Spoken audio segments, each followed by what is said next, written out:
Why do people like runny eggs, like eggs that are snotty on the top? What kind of eggs do you like? Eggs that are like over easy, so they're not runny, but they're just not snotty on the top. Do you know what I mean? Where they've got like bits of like. Is that like white bit? Yeah, the kind of like white gunk. Yeah. congeals on top. Exactly. Well, like, who likes that? Why make eggs like that? When you were a kid, you were diagnosed with ADHD. Yeah. How old were you? I was like 7 or 8, I think. Young. That's quite young to like. Yeah. I used to get in a lot of trouble at school, and I think my mum knew why. My mum is a teacher of kids with special educational needs, especially dyslexia and ADHD and autism. Okay. And so she kind of knew what the deal was. Could she seen it so many times before? And so I went to be assessed for it, and it turned out I had ADHD. But it was like, at first I was kind of negative about it, but I think it was actually a very positive thing to happen that young, because it put everything into perspective. Because before that I was just someone who used to get in trouble for no reason. Everyone just thought I was an idiot. So. Yeah. And how did you learn how to kind of channel that energy and that, or anger, or however it made you feel? Yeah, no, it was both. Many things, like frustration, anger, just getting distracted, talkative. I think main things, my mum used to not push me into stuff, but I used to cook with her a lot. And I think there's a Korean monk on a TV program called Chef Table, which you should watch. It's like on the 3rd season, and she reckons that the closest thing that someone with like a busy lifestyle can get to meditation is cooking, because it takes up your whole being, and you don't have time to be distracted by anything else, because the things you're getting distracted by are still part of the same thing. So it all feeds into the same, cooking, sports. You know how you're saying about cooking? Yeah. So you've got your cook school. Yes. When did you start that? So I started that up. I think I started it 2 years ago. I started it with a friend of mine called Mikey, who runs a collective called Goma, and they're like a social enterprise. So they just help people set up what they want to do. And he reached out to me because he was setting up a skate park in Brazil, and he asked me if I wanted to be a part of that, and I couldn't because I didn't have the time for it, and I can't skate like I used to. So I was like, no, I can't really do that. But I'd love to set up this cooking school. I've wanted to do it for ages. So together we put it together. Did it last year for the first time over the summer, and it's for kids between the ages of 14 to 16 with ADHD. And do you cook with these kids yourself? Yeah, so it's myself and Mikey, and my manager Tomo helps out now. Nice. But we just kind of work on recipes that are exciting, but also very good for them, very nutritious. But also things they want to eat. So the whole idea of going to school and you have to eat greens. That's the whole Jamie Oliver initiative, and I love Jamie Oliver. But the idea of going to a school and telling kids to eat something they don't want to eat is not going to happen. But if you go and find the things they want to eat and make them healthy. That was what I thought was kind of what was exciting and what I would have wanted to have. Yeah. And also it's just a space to chat and to open up. It kind of unlocks a much more positive side of ADHD. Yeah. Do you think that you speak so openly about ADHD because of its negative connotations, and you want to make them positive and kind of turn it around, that people have to understand that kids with ADHD are sometimes misinterpreted? Yeah, massively so. I think that's kind of the main reason for it. I used to be quite embarrassed about my ADHD, and I think I still am to an extent. But there's a lot of positive stuff that goes on with it, and I think the only thing that's ever spoken about is the negative side. And there's enough people talking about the negative side that for me to come out and say I've got ADHD, because it becomes quite apparent. I think sometimes if I'm with people, or if you see me in interviews and whatnot, and so obviously I had to mention it, but I wanted to mention it in a way that made it something that kids who see it, who have ADHD, feel maybe isolated, ostracised, etc. Feel like, oh, actually, well, if he's got it and he can do that, maybe I could do something with it, and show them what the good sides of it. Because it's like, I guess I say it's the best and the worst thing about me at the same time. So you were saying that your mum is a teacher. Yeah. And how did she kind of help you through your ADHD, with your family and stuff? Yeah. So she just was really understanding was like the most important part of it. She didn't get frustrated with me, was patient. But just kind of pushed me into the right avenues of working, and showed me things that would work for me. So like the cooking, like sport, I guess writing massively. But she's a poet herself. Not like she would never say she's a poet, but she is. She's a brilliant writer. I think she's much better than me. She's got a verse on my album, which is she's written herself. Yeah. So Which song is that? It's the last song. It's just before. So there's these 2 songs. So my dad. Before my dad passed away, he made this album that no one knew about, and after he passed away, my mum found it, she gave it to me, and I couldn't really listen to it for a long time, and then I finally did, and I sampled quite a lot of it on my album to kind of, to make him a part of it. But there was one bit where it breaks down and there's just him playing the piano, and so I asked my mum if she could write a poem over that, about whatever she wanted, and she chose to write about me, and so she recorded it, and so nice. it was special. How old are you when you were your dad passed away? I was 18, I think, 19. Okay. Fairly recently then? Yeah, it wasn't too long ago. And how did you kind of deal with that? Like, did you just sit there, some people just shut themselves out, write songs, just like... I think music played a big part of it. My mum always says, that what was lucky for us was that, my career as a musician was just about taking off, or was just about to when it happened, so there was a distraction. There was something that, we had a separate thing to be excited about, because there was something something missing in our house, and I think, being able to be out and about and have things happening all the time and being busy was like a kind of like a lifesaver for us, especially for myself, for sure. You're one of the 3 new faces for the new YSL campaign. Yeah. How did that come about? Funny story, actually. It came about, I was in Paris on a TV program playing a single, the latest single we had out, and on a TV program? Yeah, it was on a TV program. It was like I can't remember what it's called. It was called like Quotidien? Quotidien. Something French and fancy, and it was basically it's like a news program, but it's targeted at millennials or kind of the youth. And after I played the song, they asked me if I wanted to present the weather, and I said no, because I can't speak French, and I'm heavily dyslexic, so I couldn't read anything off the board. And they were like, no, give it a go. So I gave it a go, and the head of YSL happened to be watching that night and watched it. Was like, that's the guy I want for the face of the new campaign. That's amazing. Yeah. So also the fragrance is all about why. Yep. And if you could have the answer to any question beginning with why, what would it be? That's an absolutely impossible question. No, it's not. If you could have the answer to anything. Okay. If I could have the answer to anything. Yeah. With a question starting with why, what would it be?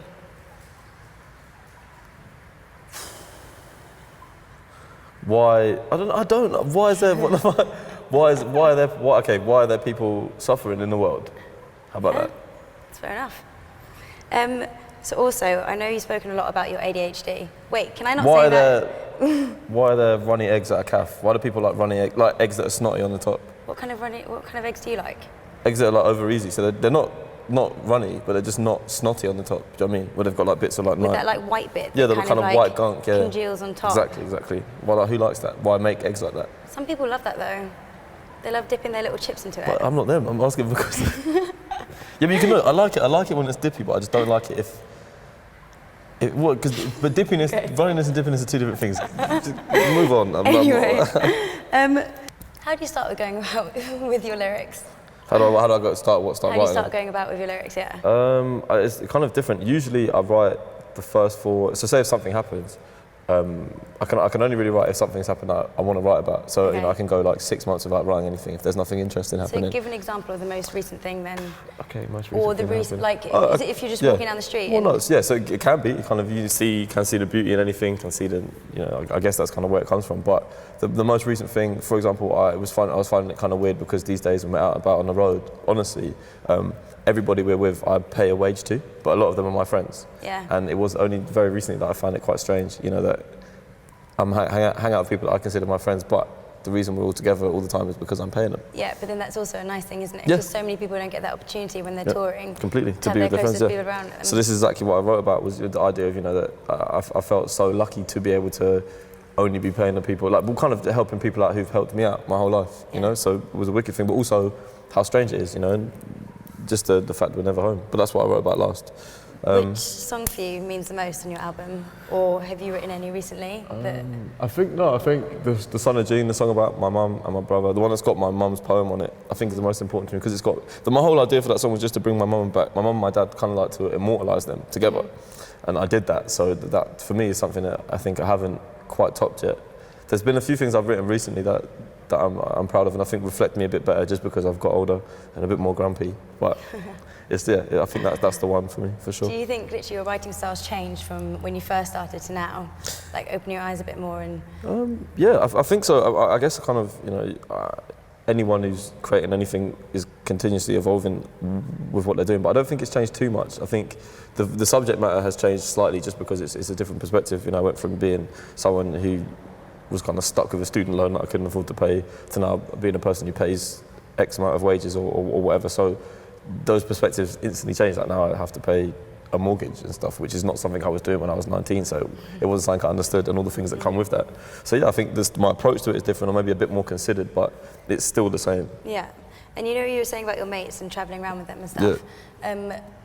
You've travelled to some incredible places. Where's the best place that you've been to so far? Recently, it's between Australia and Germany, because they're my two favourite places. We've never been to Australia until very recently, and we'd heard kind of different, like, mixed reviews about it, but everybody there was so genuine and so open, you know, and also kind of not worried about their appearance or worried about, you know, how they're perceived, but just were up for having a good time, and, you know, were helpful, very helpful. Everybody we stopped on the street, or, you know, if you're looking for somewhere, if you looked like you were lost, people were up for helping out, but not doing it for anything, not looking for something in return, but just being openly helpful. You know, when you tour, do you have a rider?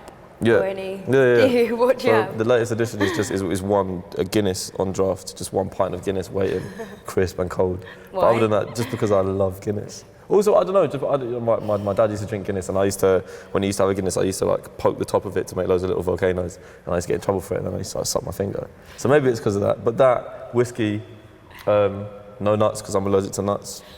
There's not actually anything that exciting. We usually have, like, a whole roast chicken as well. Like just a whole roast chicken. Just there waiting for you? Yeah. Well, like, When sometimes, you go out? No. Waiting in the backstage. Steaming hot. But it's a bit weird because it just comes from Sainsbury's usually, which is not that nice, so. It's fine though, still chicken. Yeah, it's chicken, but it's not happy chicken. What's your favourite? What, favourite chicken or favourite food? Favourite chicken. Where from? The chicken burger at Honest Burgers is quite good. Yeah. I used to work there a long time ago. Did you? Yeah, I got fired. Why did you get fired? I don't know. I'm still kind of frustrated about it. And this is for you, Phil, from Honest Burgers. I was quite shit, but okay, I know why I got fired, because I was downstairs in the basement where they keep all the stock, and I opened the fridge, and there were all these champagne bottles that had been kind of precariously placed on the top, and I opened it and they all just flew out and smashed on the floor. But I couldn't decide whether to try and tidy up or tell them, so I kind of kept going back and forth, and in like 15 minutes someone came downstairs and was like, why have you been down here for so long? And then saw the carnage. And then they kept me on for 2 weeks, and then just stopped they didn't fire me, they just stopped giving me shifts. So 1 week turned to 2 weeks to 3 weeks. Trying to phase it out. Yeah, they phased me out nicely. It was like a proper easy breakup. An easy breakup. From a performance perspective, which song do you like to perform the most?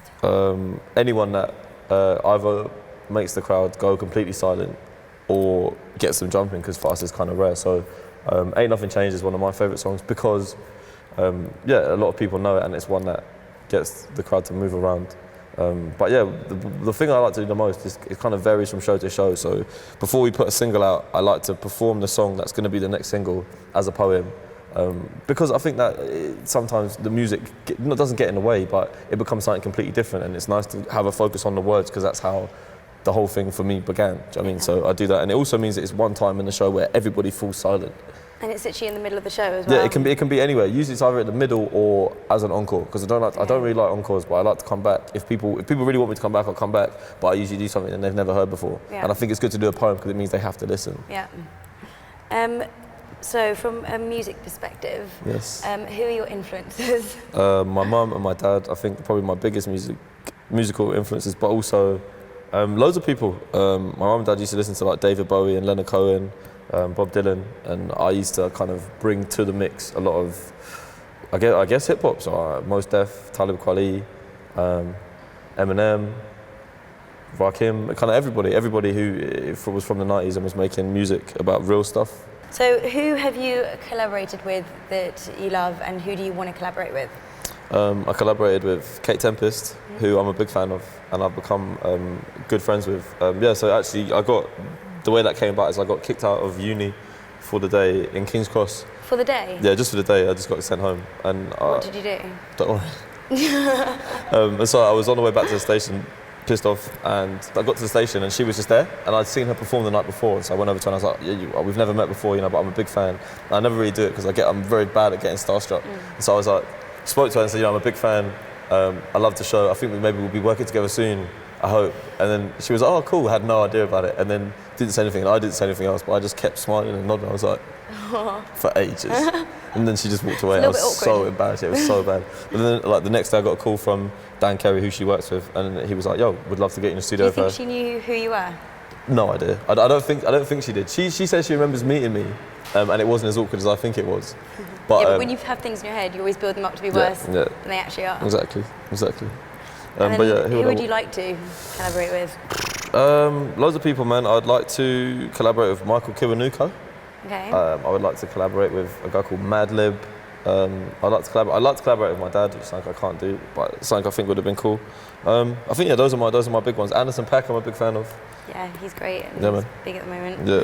What's your process for when you start writing an album? Like, do you have like a before, middle, after, or do you have the album name first and then start going from there? It's just a mess. It's just an absolute mess until well, this I've only done one before, but this one was just a mess. It's like nothing is organised until, you know, it's kind of all ready to be put together. Like for the most part, you know, I work on songs, and then it wasn't until I had almost all of them together and all of them done that I went, oh, this is an album. Let's start to figure this out and see what it's missing.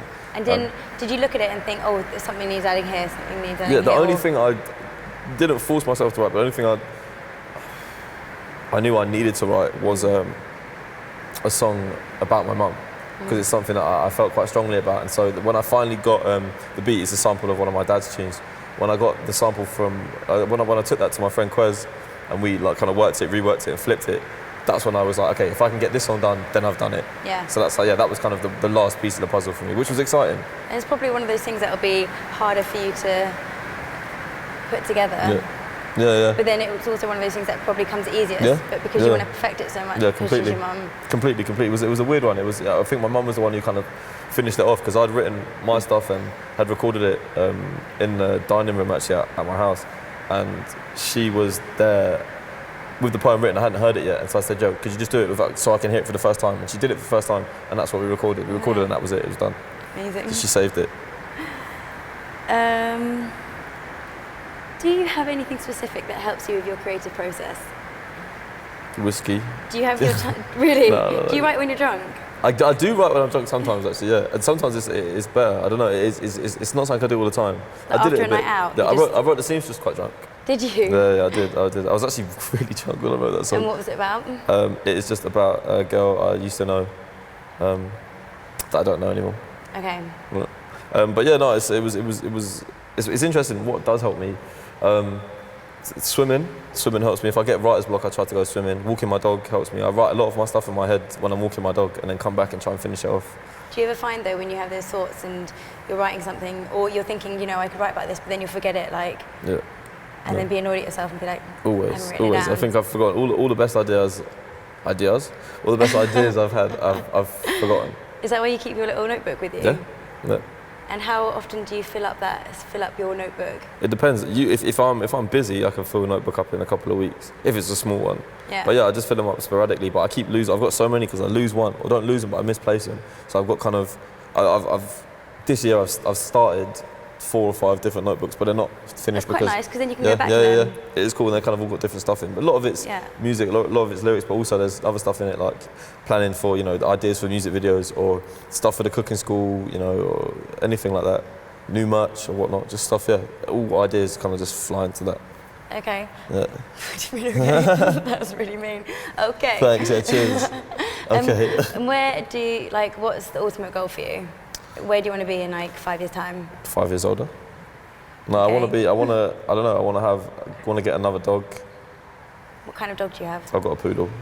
But a standard poodle, so it's like this big. Very cute. Do you trim it so it has its No, I I cut it a little bit, but I give it like not a fade, but I give it like a nice fade. A nice little kind fade of on the dog. that's a nice little 0 to like a 4. No, I just clip it. I don't clip it. Clip him to make him look stupid. Ringo.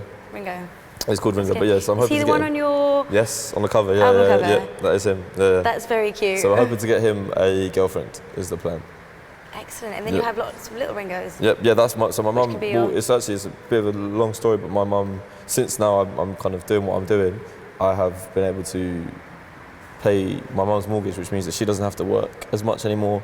And what she wants to do now with her free time is breed puppies. Oh, so that's what she's going to do. So there's going to be puppies. She's a teacher now? She's a teacher now, yeah. So she's, she's working, but not just working, not working as much as she has to. And she's kind of, it's in a position where she can work if she wants to, but doesn't have to, which I think is kind of the best thing, because she'll want to be busy, but she doesn't have to be busy, you know. So it's good.